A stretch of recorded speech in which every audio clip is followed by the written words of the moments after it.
From the kitchen of the cabin, a look at the games that made us who we are in Ben and Steve's Advent Calendar. So here we are on day 2 of the first ever 5 Games for Doomsday Advent Calendar Celebration Festival Extravaganza. And I'm feeling so Christmassy, Steve, because it's genuinely, what the listeners don't know is it's genuinely December the 2nd. We're recording this, and then the minute we stop recording, it's going out to you good people. It's definitely not a few days beforehand. This is as live as it gets. Hang on, I'm going to look at the calendar. I've got a calendar on the wall, like one of those old-fashioned paper calendars. You know, like those tear-away calendars where you tear off... Yeah, what's the saying for the day? It says December 2nd, and it says... always half full, and it's like on a picture of a cup. Oh, nice, amazing. So a very positive message to take us through to Christmas, Steve. I am in the United States right now. That's it. Is it a traitorous offence to not be completely 100% optimistic at all times in America? You know, if you and the people of your country were 100% optimistic at all times, maybe you would still run the world. Well, maybe we don't want to run the world. Maybe we consider, being nice to other people and that better than that. I'm pretty sure you still want to run the world. I watch the British news. I'm pretty sure you still think you run the world. What is this idea that you're the brains behind the operation and we're the brawn? Is this a Christmas podcast or bloody the rest is politics? We're not as good as them. Or as wealthy. Not yet. So here we are on day 2 of your 5 Games for Doomsday. I'm speaking to the listeners now. Your 5 Games for Doomsday board game advent calendar with your 5 Games for Doomsday podcast host, the board game podcast host of the modern era, Ben Maddox. Ben. Hi. Which game are you going to talk to us about today? So in the spirit of it being sort of foundational, you were quite anecdoty yesterday, so I'm going to be quite anecdoty today. So I wrote a piece. When I first got into games, I had a short blog on BGG that I wrote pieces for every day. And one of them was kind of, how did I get here to this point? And I always say that I started being a gamer in 2012, which I still think is broadly true.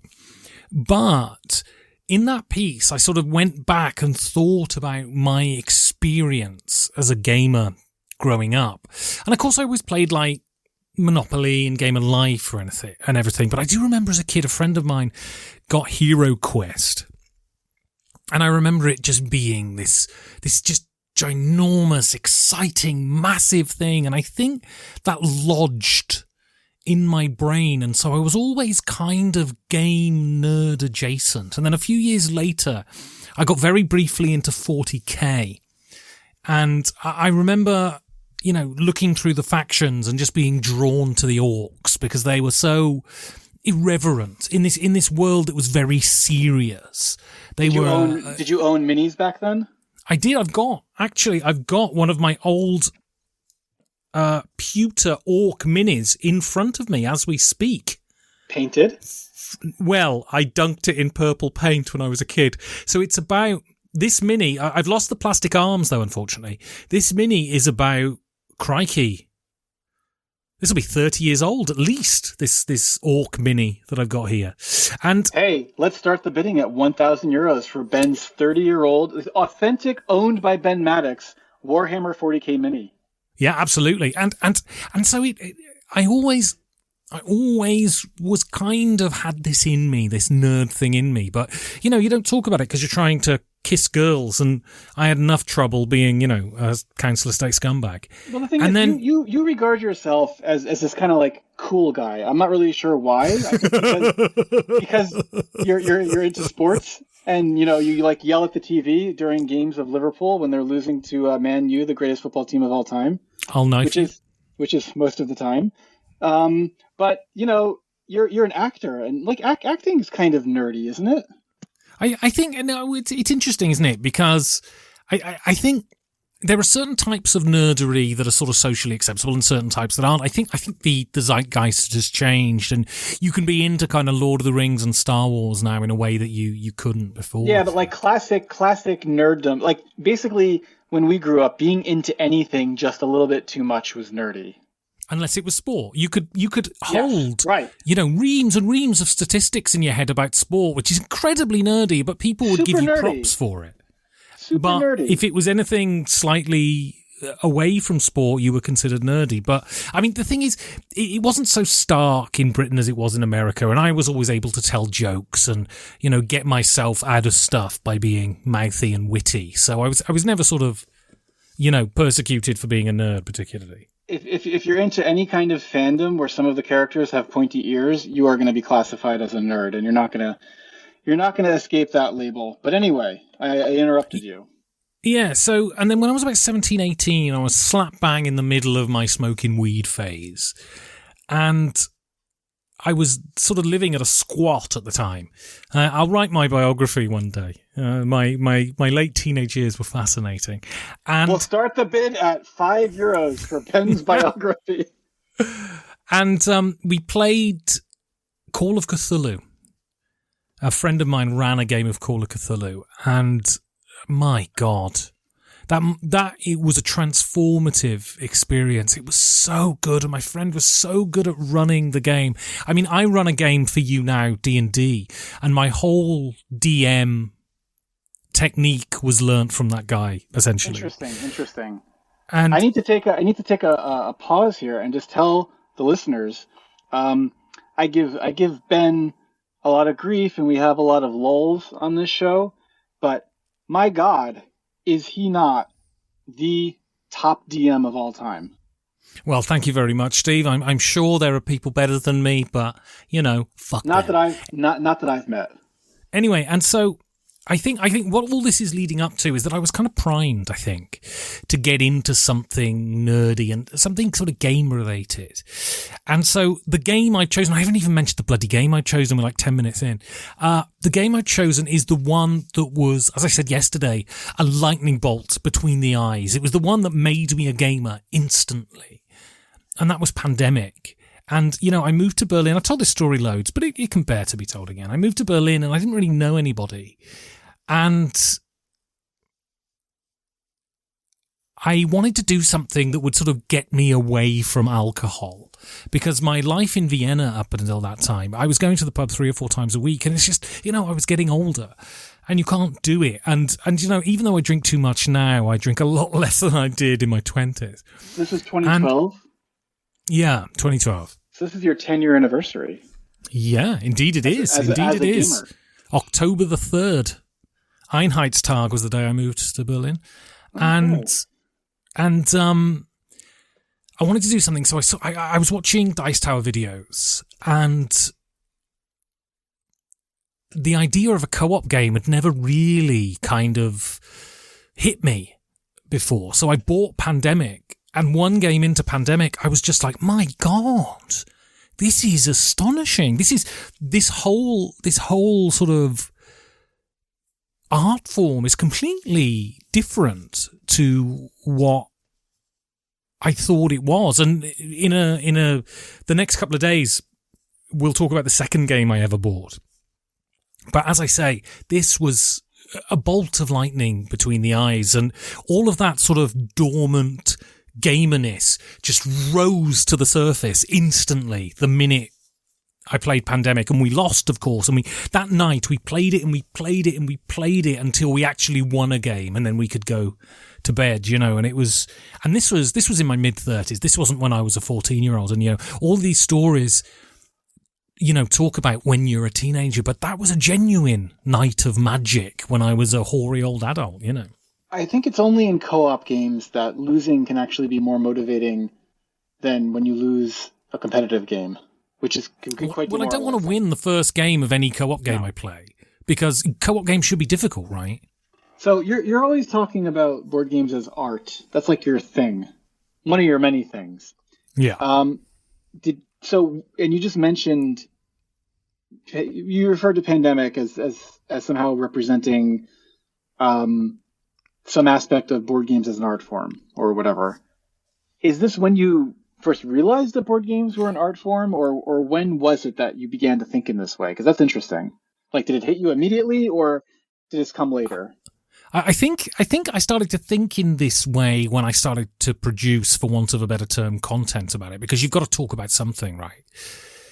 But I go back to that first night around that game of Pandemic, and so the other day I played a few games, and I played Radlands, Atiwa, and Patchwork, and I came out of that day with that sort of bubbly, butterfly-y feeling of just satisfaction.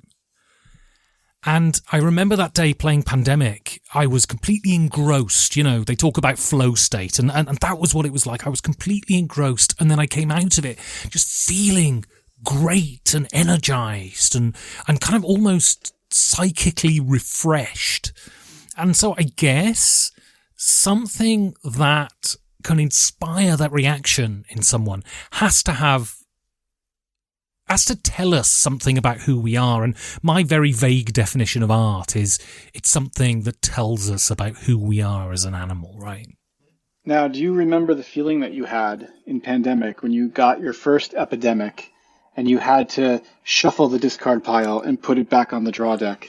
You know, I suppose, and this is a very pretentious statement now, I suppose I'm kind of a critic in this area now. And I knew nothing about games when I first played that game of Pandemic, right? But I do remember going, what? We've got to put the fucking cities that we've fucking already drawn back on top of the fucking deck. And I knew that was brilliant. What this means. What it means, yeah. I knew it was brilliant. From that second, I knew it was fucking brilliant. Yeah, you often like to say that things are evocative, and that evokes a lot of things in me whenever I play Pandemic to this day. It is the most terrifying feeling. It's just like this, even though you know it's coming, it's unavoidable, and yet every single time. And I always say it, but I think this is the best mechanic in board games. It is so simple, and yet the ripples that come out from that simple decision, it's just brilliance. It's absolute brilliance. I could write a 5,000-word essay about that. And would you say this is what makes the game special? Because you often bring up this mechanism as being like the defining feature of it.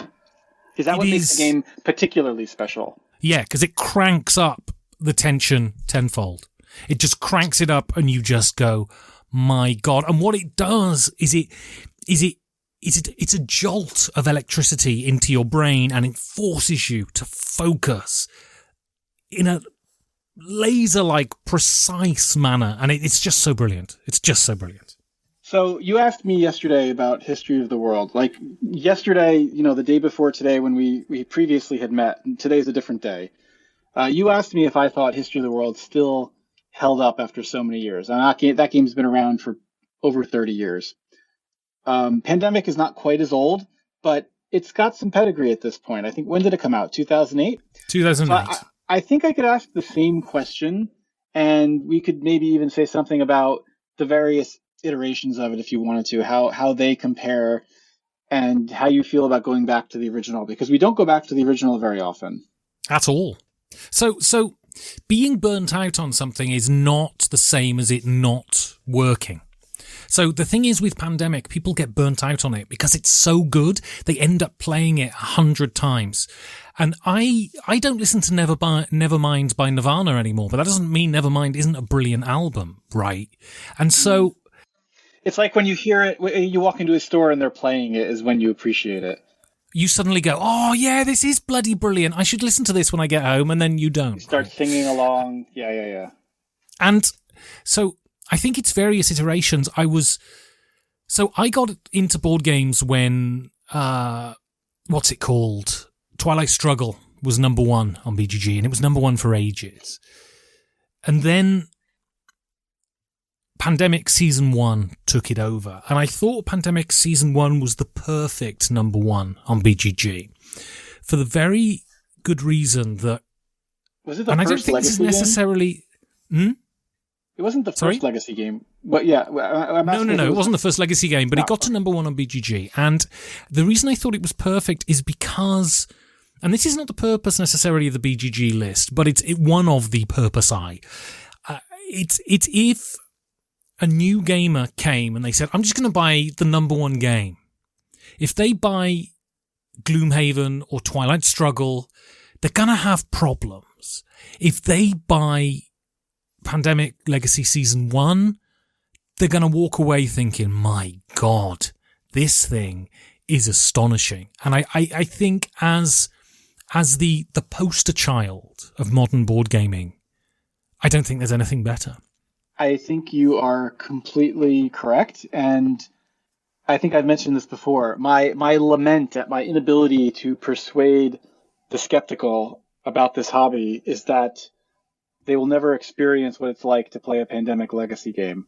I think they're all brilliant. I particularly enjoyed Season 0, but Season 1 is a standout classic, and I think everybody should play this game. And I mean that. If you just to experience this part of the world, of the culture industry, or whatever you want to call it, to go through that experience together with a group of people, it is, I mean, to say it's unique is a bit trite, but there's just like something just distinctive about it, and maybe particularly valuable these days when we're all absorbed by our digital distractions all the time. And I also want to say, I wouldn't, like I said yesterday, I wouldn't recommend History of the World necessarily to someone entering the hobby, like you need to play this game. I think Pandemic probably stands as one of the pillars of the hobby for a new entrant, right? And I wonder if you feel the same way. Is this a game that you would still recommend? And why would you tell someone you need to play this game even though it's 14 years old? Because it is one of the tightest, best designed games that has ever been made in board gaming. It truly deserves the regard that it has, and you might not become a gamer off the back of playing Pandemic, but you will definitely walk out at the end of the night going, that was great.